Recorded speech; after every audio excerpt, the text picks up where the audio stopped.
This reaction is brought to you by my $5 or more supporters at coffee.com/Alex Haitz. I'd like to thank Andreas Glacial, J. Doob, Cole Alexander, Lukash Newman, Jag, Cedro Perez, Thin Ezzy, Wheelman, AJ, Lizardman aka Bill, and Ben Thrifty for sponsoring this video, supporting me, my family, the channel. I appreciate it immensely, and I hope you all enjoy this video. The album I was too afraid to listen to all the way through when it came out. Ooh, we're here. We've arrived, ladies and gentlemen. Welcome back to the Microphones Mount Eerie discography binge. So the last one we listened to was Clear Moon, which was pretty cool. Better than No Flashlight, but not as good as Wind's Poem, in my humble opinion. And we're kind of approaching the end here. Because we got Crow Looked at Me today, and then we're going to do Now Only and Lost Wisdom, and then hop over to the Microphones in 2020 and hop back for Night Palace. And then we're moving on to Susie and the Banshees, which will be a crazy listen. But yeah, this album, when it came out, I tried listening to it. I had been married for 3 years at that point, so like newly married. And I listened to, I don't know if it was the whole track, but I listened to at least part of the opener, Real Death. And I was just like, oh, okay. Okay, I see what we're doing here. Hit like a truck. And I was like, this is just not what I need in my life right now.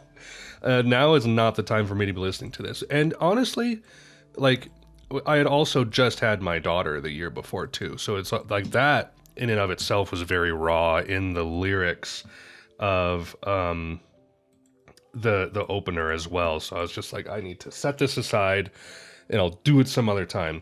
And that other time is today, March 11th, 2026. About 10 years later, interestingly enough. So yeah, their daughter is. It was daughter, right? Yeah. Is pretty much like 9 or 10 years old, same age as mine.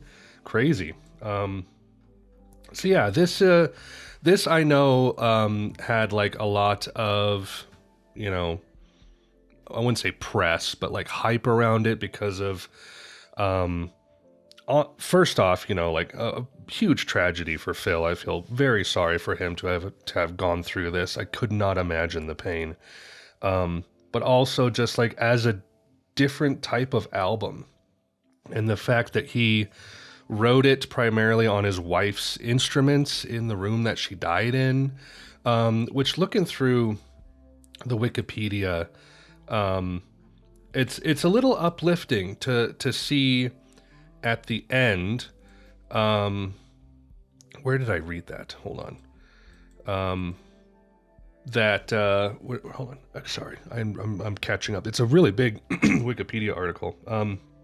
He found the album's creation therapeutic and felt as though he were hanging out with Castry during its production. By the end of the process, he felt he had partially healed.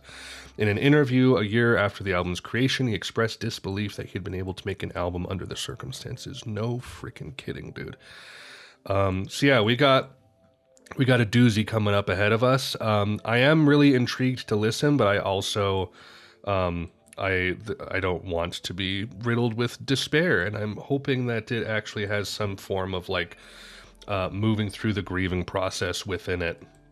Because if it's just wallowing, I don't know. We'll see.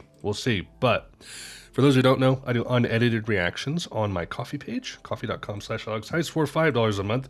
You can get access to the whole back catalog of unedited album reactions going back to 2021. And about Modest Mouse, April 2021 is when we started doing the unedited reactions.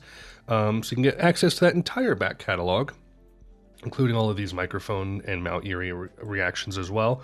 You can also hop in at the $1 per month level and get access to voting in polls that we do every like 2 to 4 albums. Kind of breaks up the monotony of going through an artist discography binge, and we get to interject random miscellaneous albums into the mix. So if you want to support the channel, that would be the place to do it.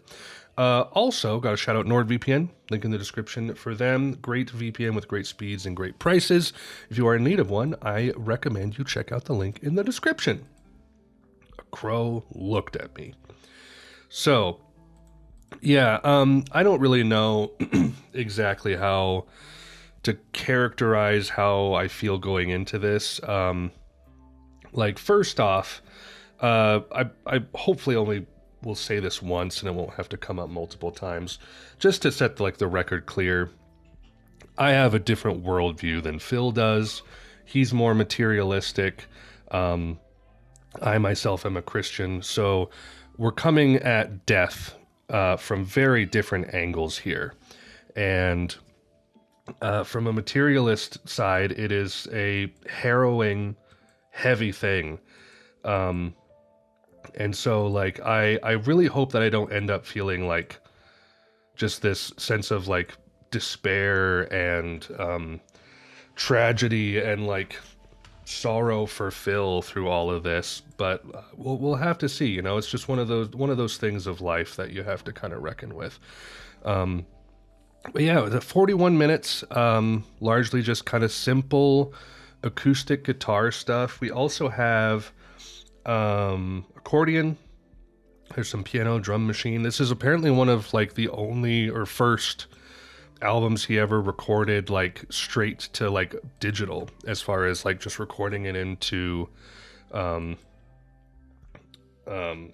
laptop, I believe it was, because usually he records to analog. So that in that sense, it's apparently a little bit different for him too.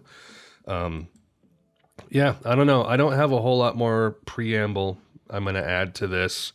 I'm just going to listen. We're going to start this first track, Real Death. I am familiar with, like I said. So yeah, without any further ado, let's hop in here. Death is real. Someone's there and then they're not. And it's not for singing about. It's not for making into art. When real death enters the house, all poetry is dumb. When I walk in to the room where you were and look into the emptiness instead, all fails. My knees fail. My brain fails. Words fail.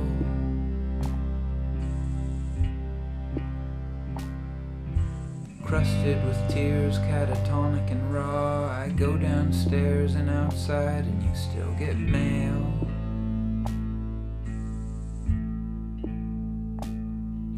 A week after you died, a package with your name on it came, and inside was a gift for our daughter you had ordered in secret and collapsed there on the front steps. I wailed.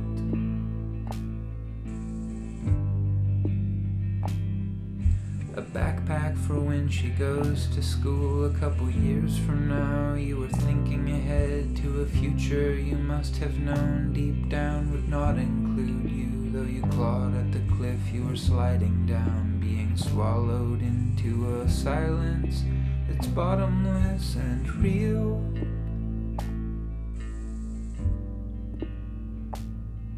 It's dumb, and I don't want to learn anything from this. I love you.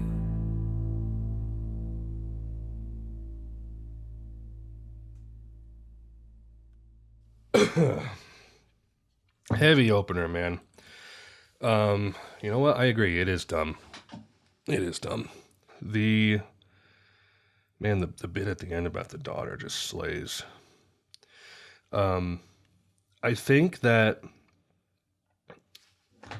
because he's experimented with this kind of like meterless sort of like shoving in as many syllables as he sees fit into his verses because he just wants to say the words rather than like have them fit a song or a rhythm. And the rawness of the lyrics here just really lends itself well to that, I think. I think that's why it's like just some like magic flint and steel that just kind of struck there. Yeah, it's incredible song. Incredible song. We're going to keep going. Next track is Seaweed.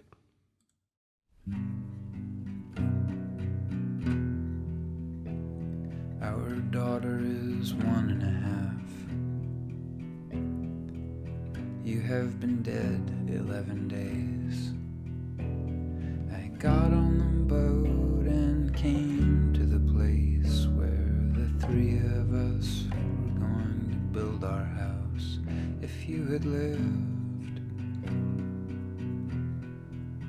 you died though, so I came here without a baby in the dust of your bones.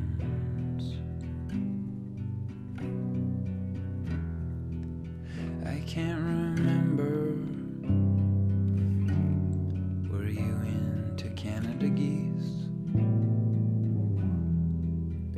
Is it significant? These hundreds on the beach? Or were they just hungry for mid-migration seaweed?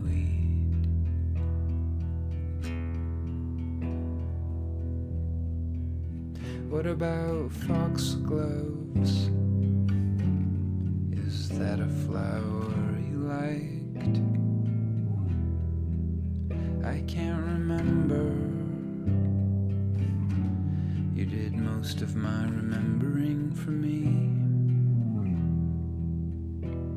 And now I stand untethered in a field full of wild foxgloves, wondering if you're there,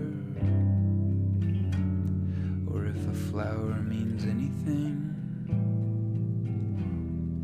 And what could anything mean? This crushing absurdity.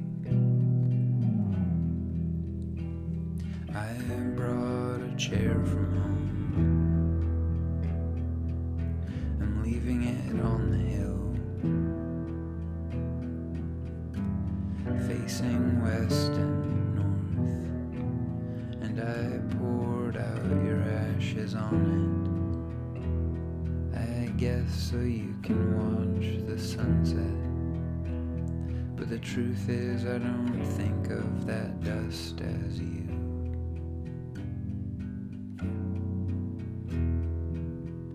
You are the sunset.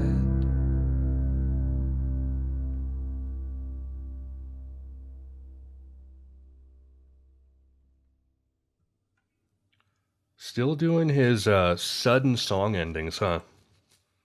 He really likes to do that. So I will say, couple things.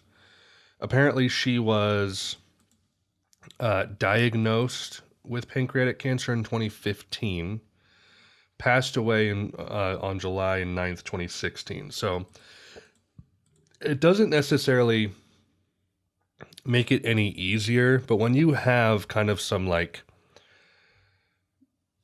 ahead of time knowledge of like what's going on rather than having the rug pulled out from under you, I think at least it gives you time to start like pre-processing a little bit, I think.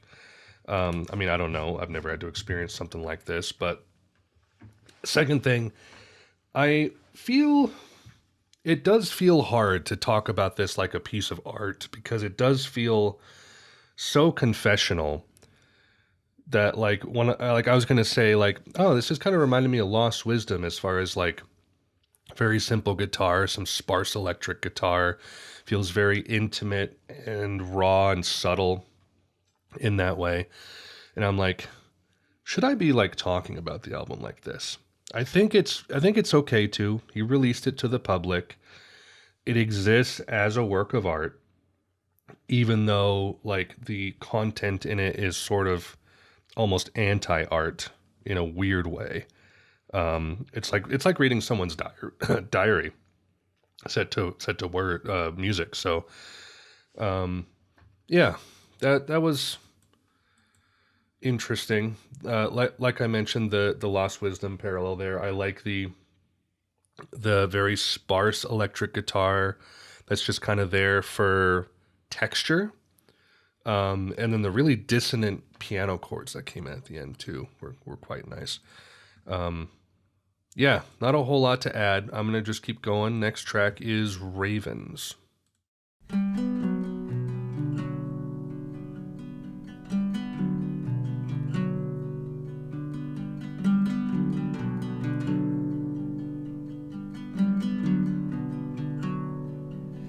October 2015, I was out in the yard.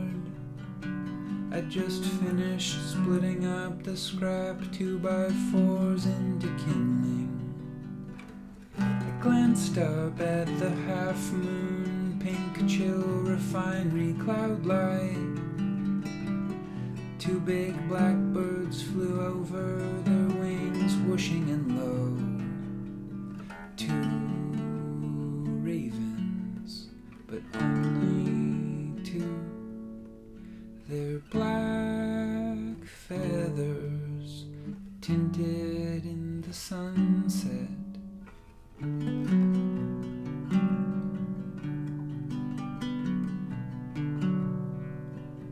I knew these birds were omens, but of what I wasn't sure. They were flying out toward the island where we hoped to move. You were probably inside. You were probably aching, wanting not to die. Your body transformed. I couldn't bear to look, so I turned my head west like an early death. Now I can only see you on the fridge in lifeless pictures.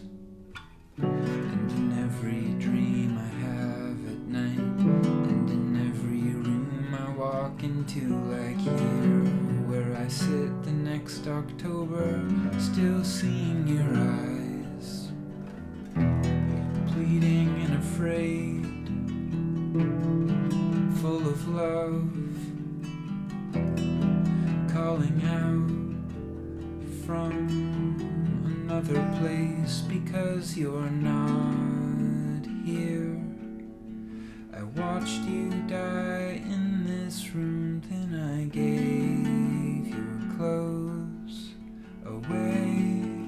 I'm sorry, I had to, and now I'll move.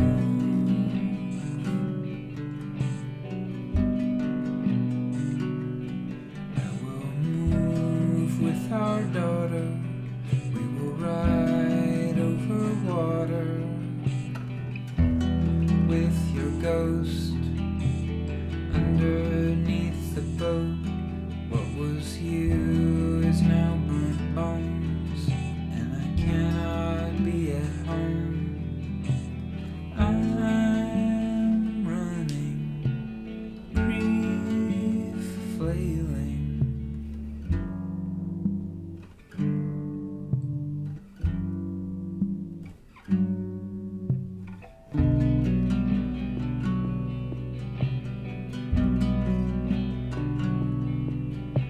The second time I went to Haitz, was just me and our daughter.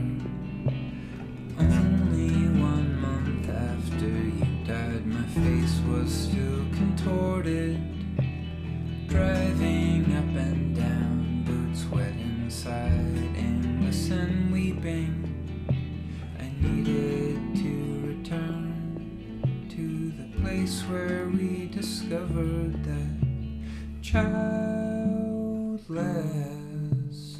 We could blanket ourselves in the moss there for our long lives. But when we came home, you were pregnant, and then our life together was not long. You had cancer and you were killed, and I'm left living like this, crying on the logging roads with your ashes in a jar, thinking about the things I'll tell you when you get back from wherever it is that you've gone. But then I remember death is real, and I'm still here in Masset. It's August 12th, 2016. You've been dead for 1 month and 3 days, and we are sleeping in the forest. There is sand still in the blankets from the beach where we released you from the jar. When we wake up, all the clothes that we left out are cold and damp just from the air permeating. The ground opens up, surrounded by growth, nurse logs with layers of moss and life, young cedars, the sound of water, thick so loud, and God like huckleberries. The ground absorbs and remakes whatever falls. Nothing dies here, but here is where I came to grieve, to dive into it with you, with your absence, but I keep picking you berries.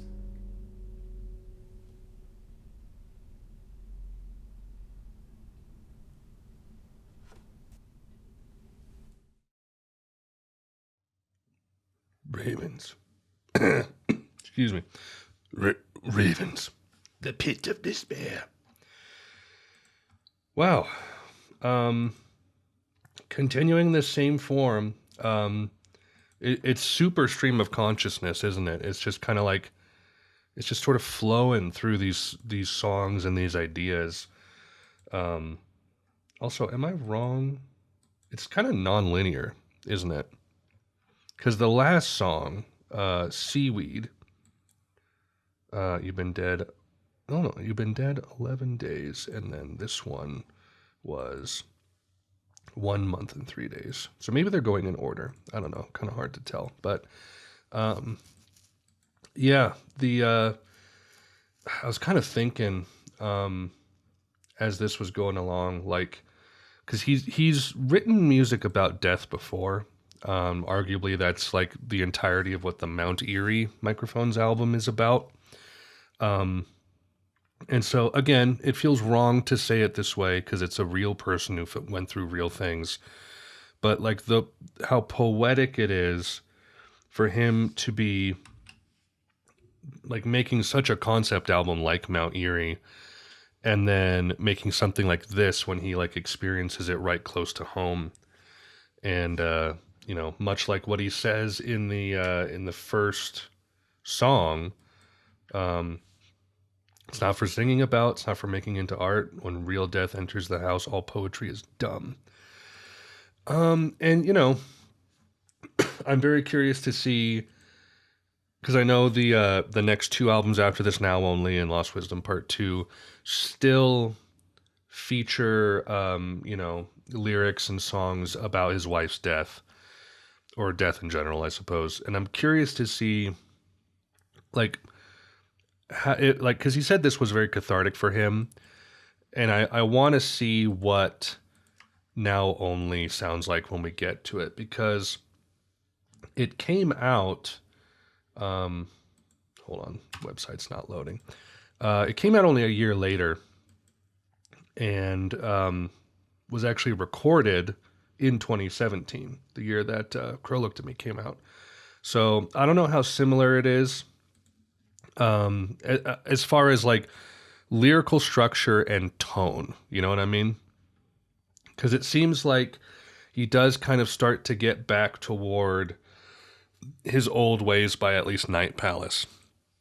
And I'm not sure how this is reflected on the Microphones 2020 album either. But anyway, I think that's all I got to say before we move on. Next track is Forest Fire.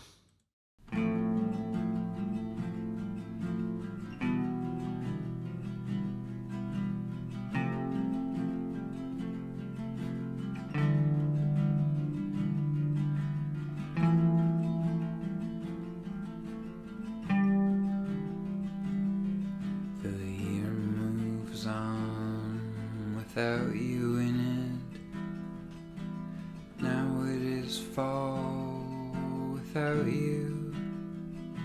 I had to close the windows and doors without you coming through. I kept them open for as long as I could, but the baby got cold. I watch the calendar bulldoze.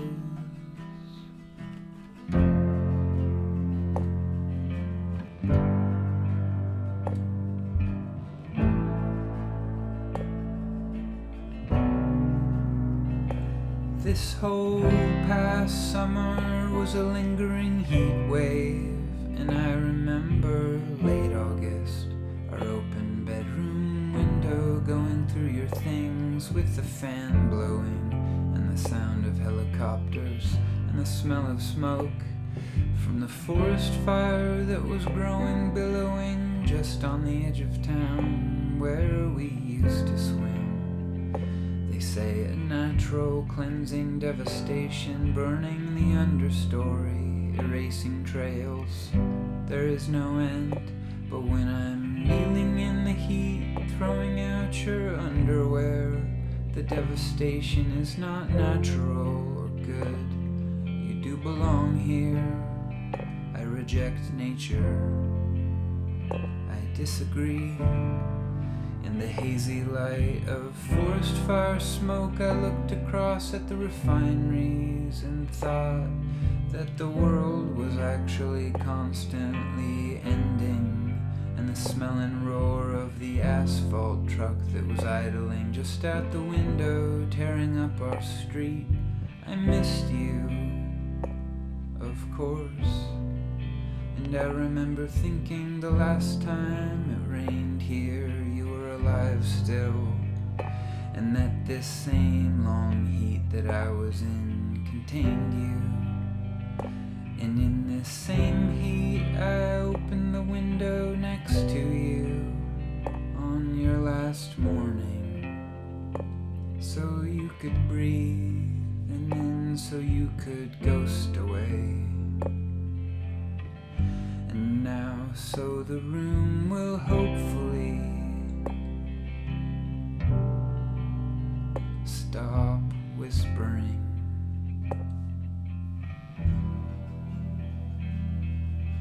Grind of time I'm not keeping up with. The leaf on the ground pokes at my slumbering. Grief walking around, severed lumbering. But slowly sovereignty reasserts itself. I don't want it though. And betrayal whines.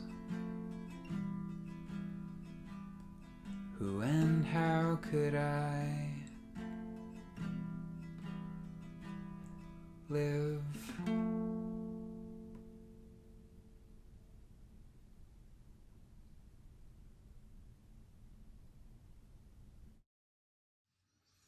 The sudden ends of the songs really like his penchant for doing that really lends itself well to this style of songwriting too, because like with that whole premise kind of set forward in the first song, it where it's like, oh, this is dumb, like why am I doing this, blah blah blah, you know, and then to have songs just end like at the drop of a hat fits that very well. That was one of my favorites so far. I think I may have liked that a bit more than Seaweed, possibly Ravens. That this one is not bolded on RYM, which I'm kind of surprised by. I like the very wistful guitar parts. They're still very unpredictable at times, but like he definitely is like just leaning really hard on like 4 to 5 progressions back to 1. Very simple stuff, but his vocal melodies are still kind of unassuming, you know. Okay, let's keep going. Swims. Whoops, I'm playing it extra fast. There we go.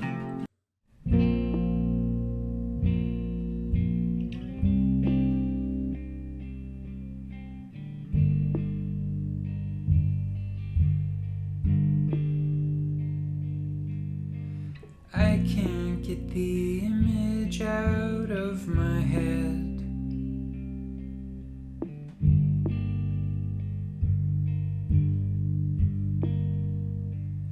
of when I held you right there and watched you die.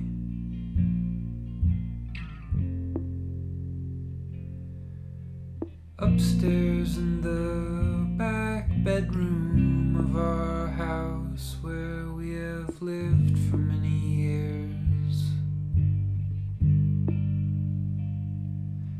Your last gasping breaths, I see it again and again as the breeze blew in.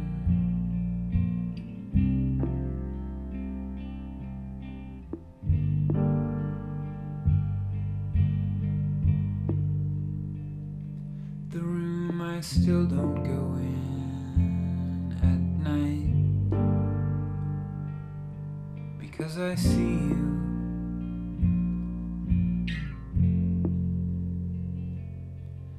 Your transformed, dying face will recede with time, is what our counselor said.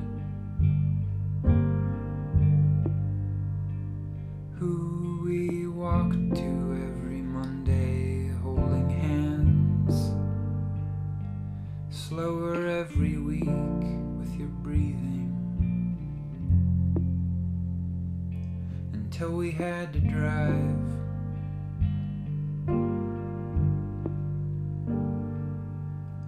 But then only 2 months after you died, our counselor died.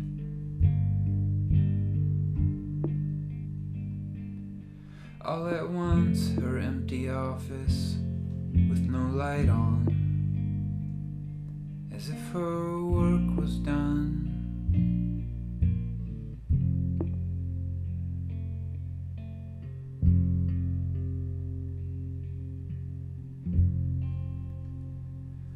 We are all always so close to not existing at all,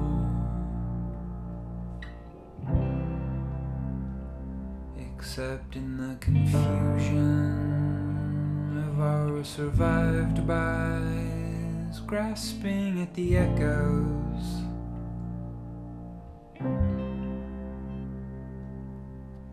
Today our daughter asked me if Mama swims.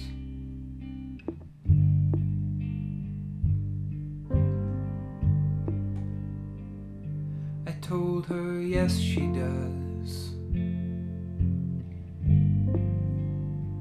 and that's probably all she does now. What was you is now born across waves, evaporating.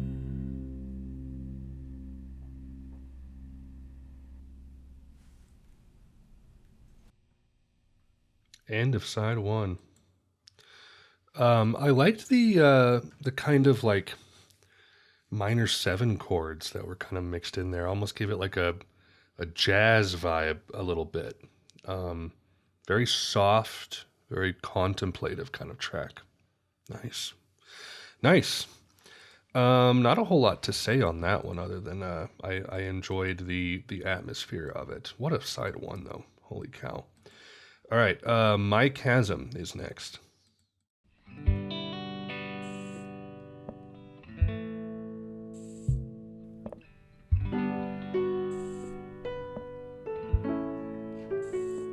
I am a container of stories about you, and I bring you up repeatedly, uninvited to.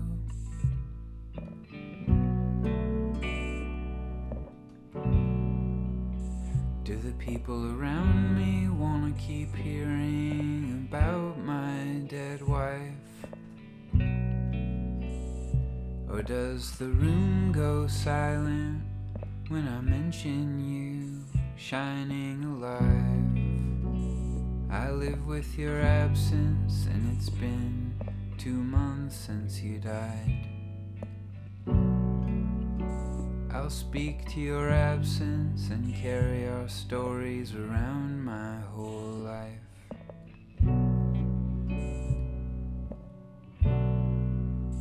But when I'm in public, I don't know what's that look in their eyes.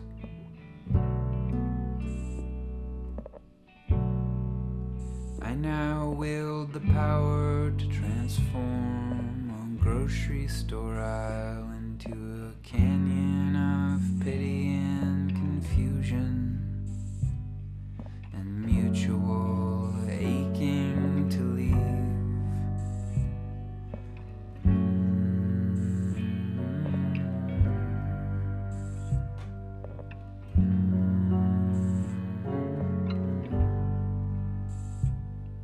The loss in my life is a chasm I take into town, and I don't want to close it.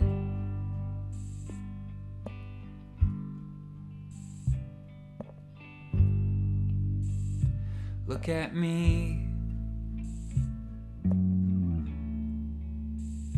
Death is real.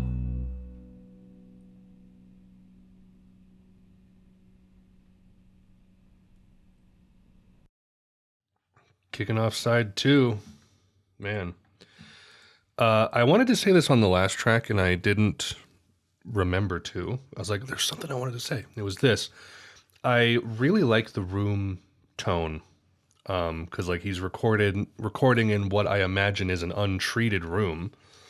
Just a bedroom or whatever it is. But you get that like kind of like wood reverberation sound, you know? And he doesn't really seem to be trying to like noise reduce it at all. It gives it a bit of texture there. Nice lyrics on that one too. I enjoyed how that one was written there. It was very one of the more starker ones so far. And also he seems to be kind of like using a bit of like humor. Like, do the people around me want to keep hearing about my dead wife? Like, there isn't like a raw honesty to that, but also it's like there seems to be like just a pinch of dark humor going throughout this whole thing. Maybe that's a coping mechanism. I don't know, but I've sensed that on a few lyrics here and there. When I take out the garbage at night.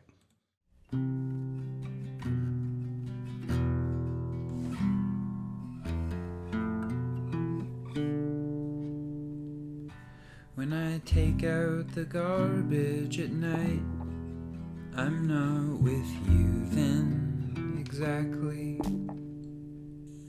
I'm with the universe, and with the lightning and thunder coming in over the mountains. But when I walk back into the house,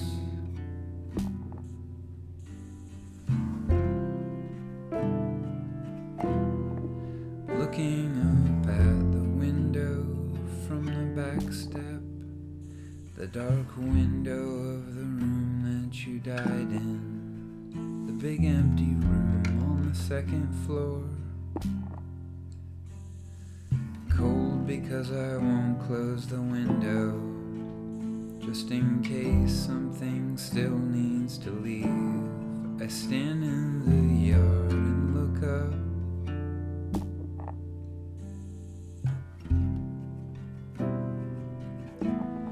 And the dark rectangle blares your face. All of our moments condensed into a thunderclap.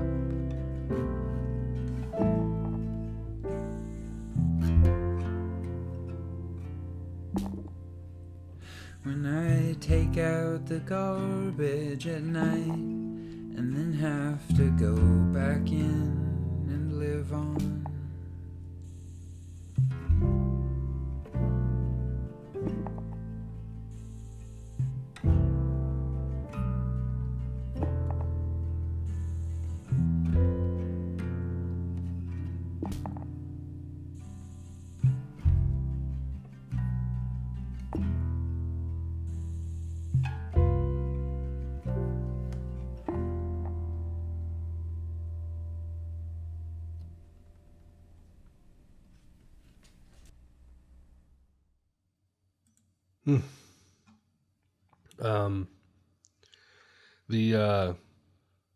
Maybe it was some kind of like part of the drum machine, but it sounded like a breathing machine, which was a very eerie tone to have in there. Again, with the more like jazzy chords, the piano was like doing some jazzy stuff there. Really interesting. We're definitely in like a bit of a, I don't know if I'd call it a lull, but it's more of like a just kind of like dull gray contemplation now that sort of has been kicked off since Swims, it seems like. Next track is Emptiness Part 2. This was a track off of Sauna, in which he fathoms the emptiness of the world through natural imagery and metaphors. In Part 2, he now revisits this concept, only now he has faced real death and stared into the true chasm of emptiness. Here we go.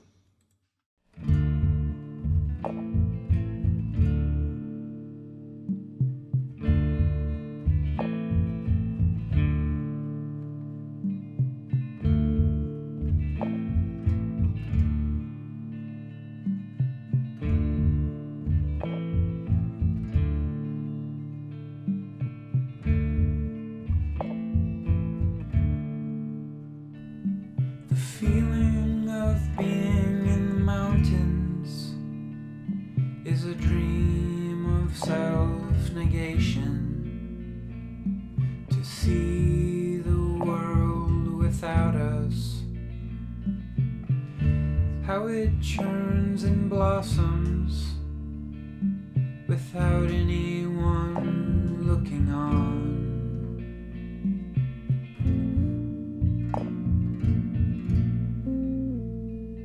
It's why I've gone on, and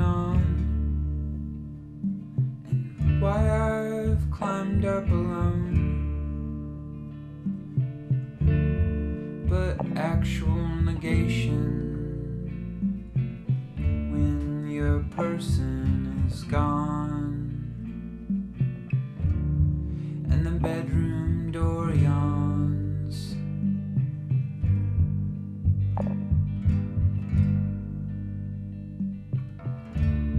There is nothing to learn. Her absence is a scream.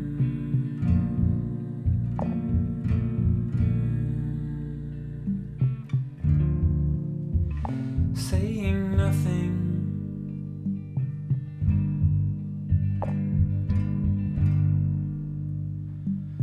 Conceptual emptiness was cool to talk about back before I knew my way around these hospitals. I would like to forget and go back into imagining that snow shining permanently alone could say something to me true and comforting.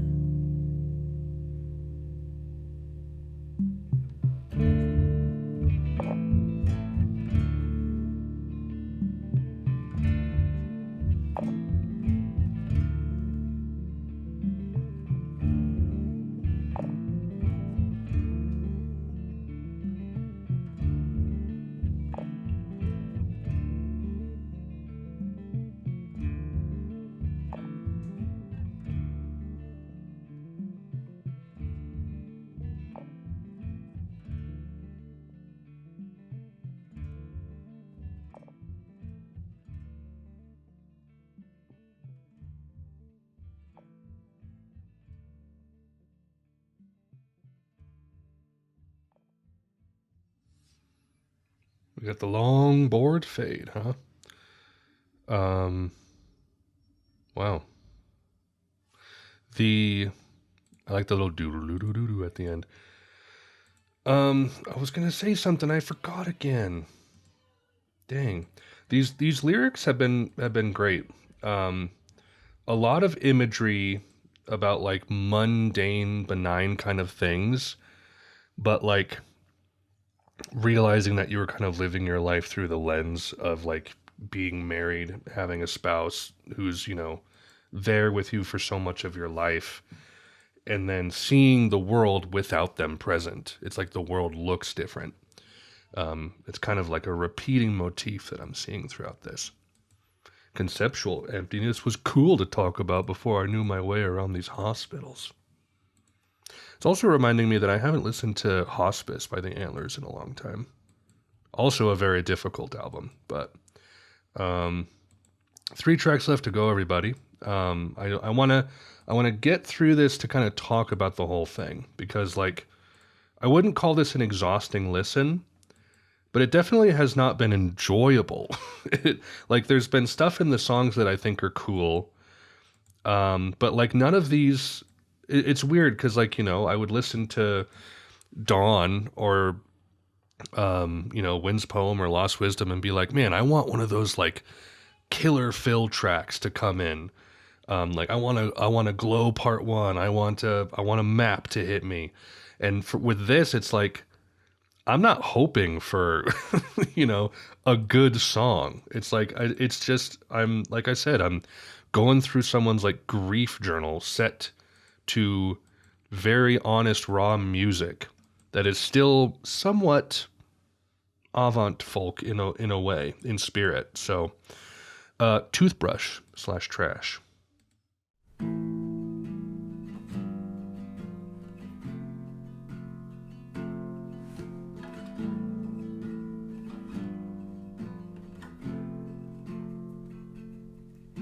Today I just felt it for the first time.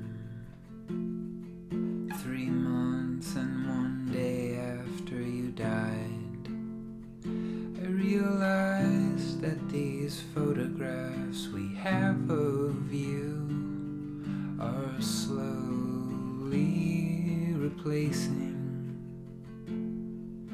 the subtle familiar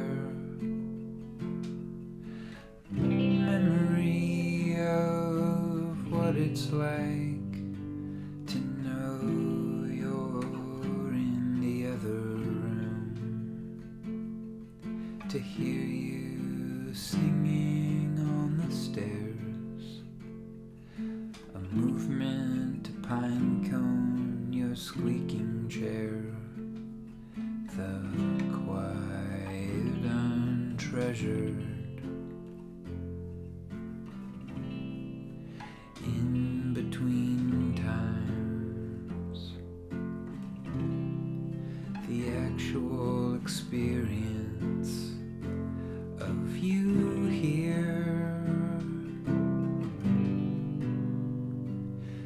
can feel these memories escaping, colonized by photos narrowed down and told, my mind erasing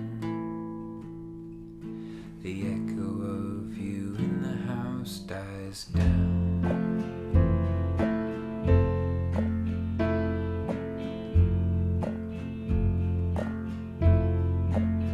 October wind blows, it makes a door close. I look over my shoulder to make sure, but there is nobody here. I finally took out the upstairs bathroom garbage that was sitting there forgotten since you were here, wanting just to stay with us, just to stay living. I threw it away, your dried out bloody end of life tissues, your toothbrush and your trash, and the fly buzzing around the room. Could that possibly be you too? I let it go out the window.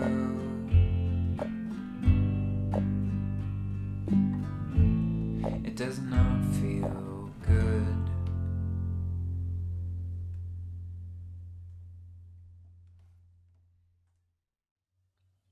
Great song. Great song. I love that shift halfway through. Man, these lyrics, and it's like, I said at the beginning, I was concerned that this was just going to be like a wallow fest where it's like constant despair. But like the fact that he's making this music, which he said himself was kind of, he's stunned that he was able to do this at the time, honestly. And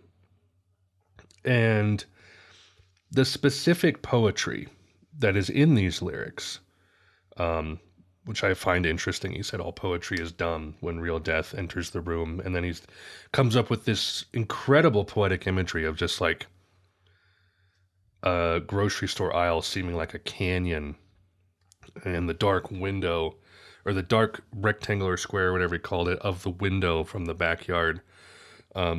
Incredibly vivid imagery.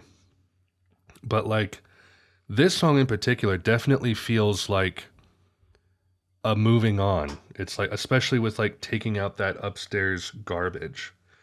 Wow. Dang. Okay. Next one is Soria Moria, a fictional castle from Norwegian folklore. It's traditionally seen as a symbol for perfect happiness, and the journey to it is said to be solitary and different for each person. There's also apparently a painting by Theodore Kittelsen of Soria Moria. Really cool image. The lyrics of it allude to the eponymous painting by Theodore Kittelsen, while the music incorporates elements of black metal. Oh, this shows up, huh? The song describes Elvram and his daughter moving on with their lives. Okay, here we go. Slow pulsing, red tower lights across a distance, refuge in the dust. All my life I can remember longing, looking across the water and seeing lights. When I was 5 or 6, we were camping in the islands in July. The tall yellow grass and the rose rose hips fragrant after sunset, island beyond island, undulating and familiar, not far from home, with my fragrant whittled cedar driftwood dagger in the mildew canvas tent. I saw fireworks many miles away, but didn't hear them, and I felt a longing, a childish melancholy, and then I went to sleep, and the aching was buried, dreaming, aging, reaching for an idea of somewhere other than this place that could fold me in clouded yearning, for nowhere actually reachable. The distance was the point.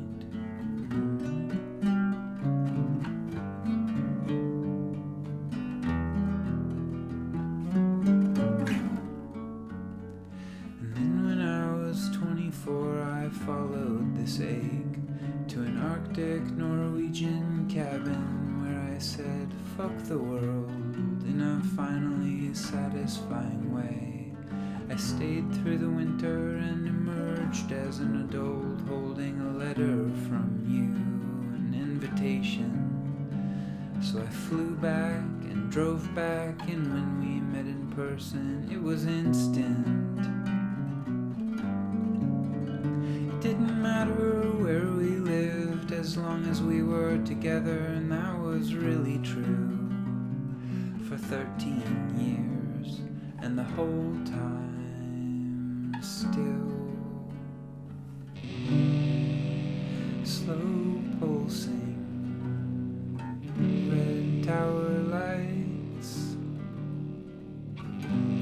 across a distance, refuge in the dust.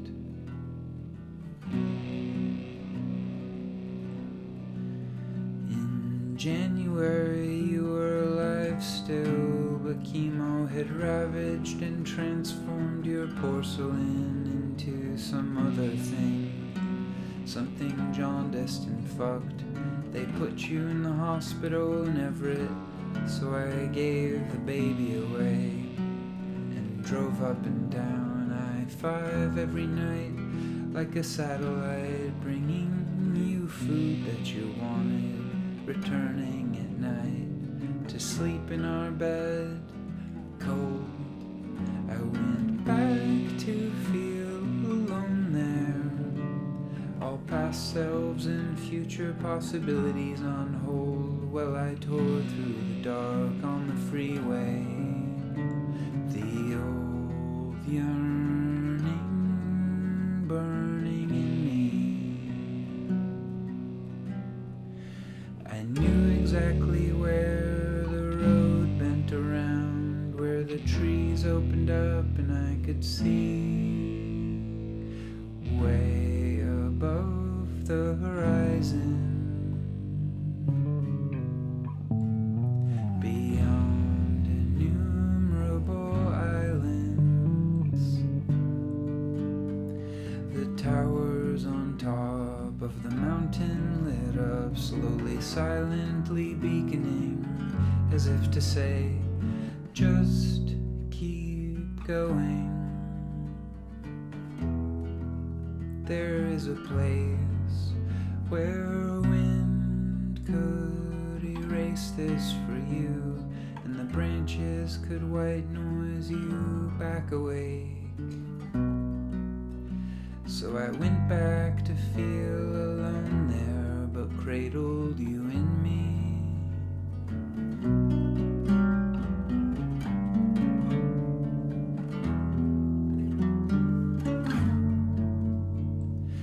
National Gallery in Oslo, there's a painting called Soria Moria. A kid looks across a deep canyon of fog at a lit up inhuman castle or something.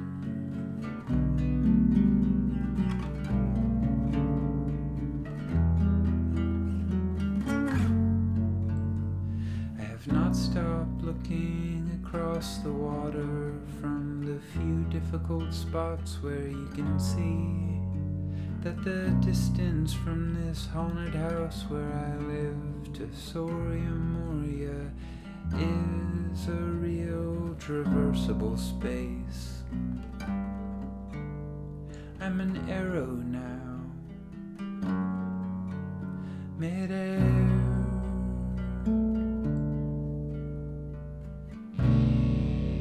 Slow pulsing, red tower lights across a distance, refuge in the dust.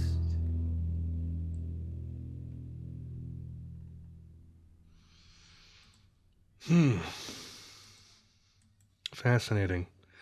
So, like, this process of moving on from the grief, which, like, I'm curious, does he still live in the same house? Did he ever move?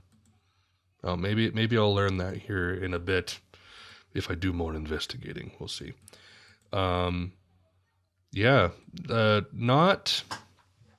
I'm getting interesting callbacks too. To, like, Dawn. Obviously, the callback to the moon, which was really cool. And what was I gonna say? The songwriting, like the guitar aspects, definitely feel in line with certain tracks off of Dawn. It kind of seems like he's kind of leaning back on those laurels a little bit, which he sort of had moved on from. I don't know what Sauna sounds like. Sauna might be more in that vein, but like Wind's Poem and Clear Moon were definitely not in this kind of folk vein, but he does really seem to be revisiting those same types of compositional elements again, much more on this album. Okay, last track, Crow. Let's listen.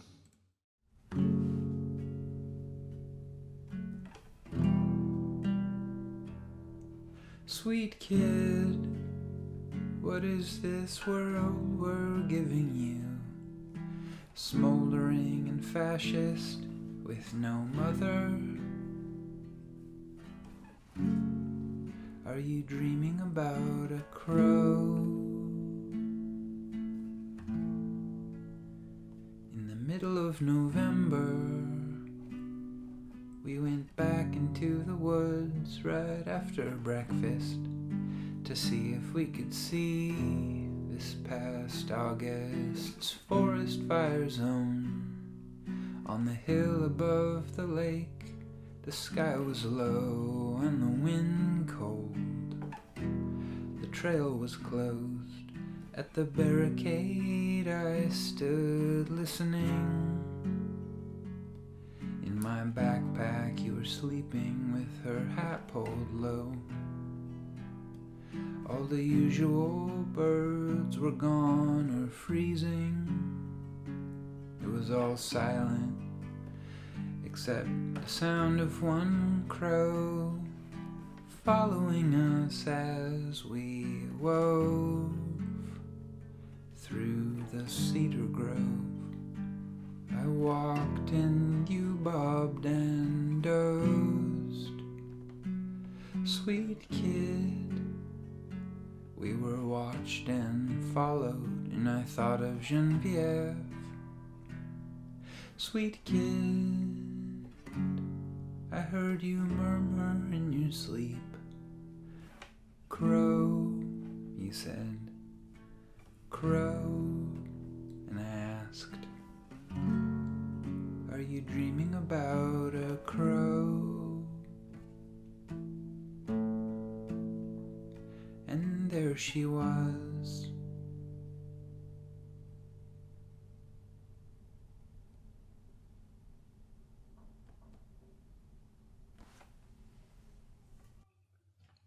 Click. Genevieve? Is that like the French pronunciation?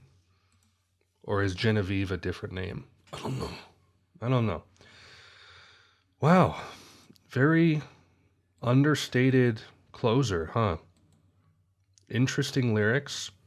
Also, apparently the first time that the word you is used to refer to anyone other than his wife, and the first time the wife gets referred to by name. Huh.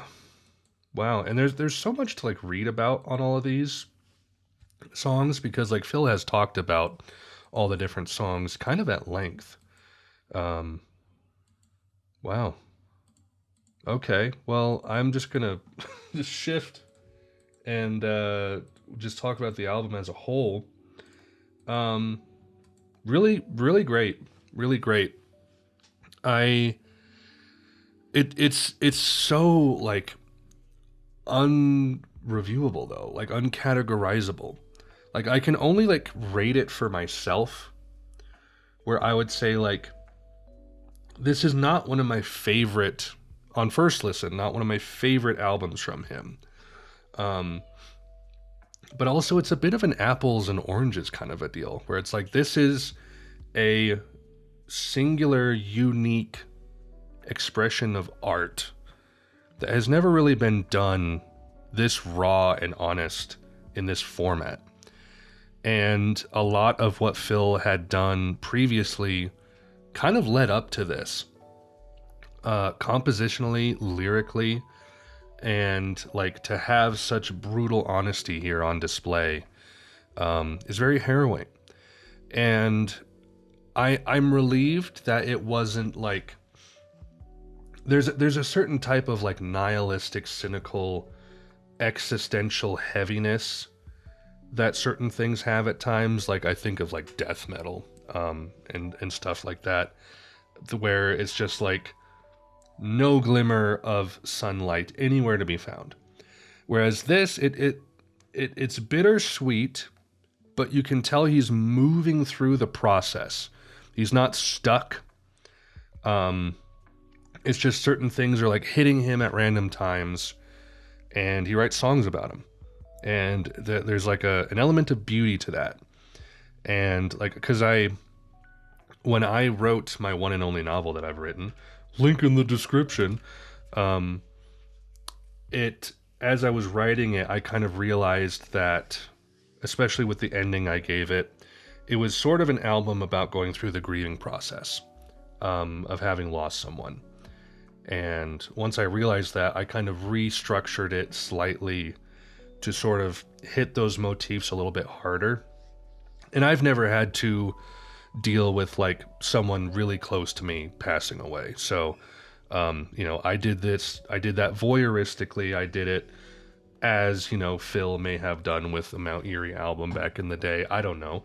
But, I get the sense of wanting to create art based around really difficult things that seem impossible to express.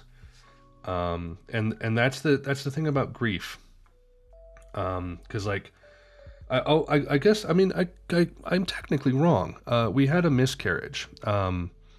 Between our third and fourth kid, we had a miscarriage, and that was incredibly rough, incredibly hard, and it lingered for a while. And it's that kind of pain that just kind of sits there with you. And you're just like, I don't know what to do with this, but like, by God's grace, we were able to move through that and make sense of it. And, things like this, and like, pain like this really makes me like desperately want to turn towards the good. Because it's like I agree with Phil, death is dumb, and like he doesn't want to learn anything from it. And when it comes to these like heavy things, it's like these are reminders for me. Like as soon as I'm done recording this, I'm gonna go give my wife a freaking hug and kiss, because like I'm so happy for what I have been blessed with and what I have been given, and the short amount of time that I have been given on this earth to enjoy what I can of life with these people that I love. And that's kind of what the process was like for me as far as grieving goes with the miscarriage. Was like, I'm just so thankful for my wife and for my other kids. And I'm happy to hear at the end of this album like some notes of optimism, even if they don't make sense. And he definitely got more poetic as the album went on, and he was trying to like kind of categorize and structure his thought process on what he was doing here. I feel like if I can, I'm going to upload this reaction fully unedited for everybody. Normally it's behind the paywall on my Ko-fi page, but I feel like chopping up this album would be a disservice. And even if it's like, copyrighted and, ad money goes to Phil, all the more power to him. Sorry if you can hear my dog barking through the wall, but that was A Crow Looked at Me. Aside from editing this, I don't know if I'll ever listen to this again, but it was a very, I wouldn't say harrowing, it was a very sobering, heavy, poetic, beautiful, human experience, and I'm happy to have gone through it. I'm happy to not be sobbing hysterically by the end of it, which I didn't know if that would happen or not, but yeah. Incredible album. Don't know how I would critique it or rate it at all, but we'll let it digest and we'll see how it all goes. But yeah, Crow Looked at Me, fantastic. Interested to see where he takes these themes going into the next 3 albums after this. Yeah, that's all I got, everybody. I hope you all enjoyed the video.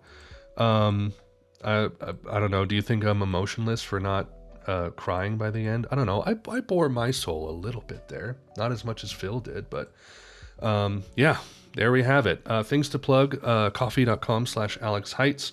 $5 a month, access to unedited reactions, of which this is one, but like I said, I'm going to try to post all of it publicly on the YouTube. $1 a month, access to voting in polls that we do every 2 to 4 albums. And then I also got to plug the Discord, link in the description for that. Got about 200-ish members over there. It's not the most active server, but I will post like links for my Twitch when I go live, and links to unlisted early access reactions and stuff like that. So if you want to join the community of me, that's where you do it. Oh, heavy album, but I'm glad I heard it. And like I said, I'm eager to hear how it translates into the next albums, because they're not talked about nearly as much as that one is. So I'm expecting it to kind of like move in somewhat of a different direction. I don't know, maybe it's purely still about the same kinds of things, but yeah, that one apparently is a little bit more avant folk as well, which I'm always curious to see what the man can do with a guitar, All right. That's all I got, everybody. Hope you're all doing well. Got our 35th donation stream coming at some point in the future. That'll finish out the donation streams for this semester. I don't know, before summer break. And yeah, we got just a handful more Phil albums to go through, and then we'll be diving into Susie and Replacements and Yola Tango. So. That is all I got. I hope you are all doing well, like I said. And until next time, take care, fare thee well, and Godspeed.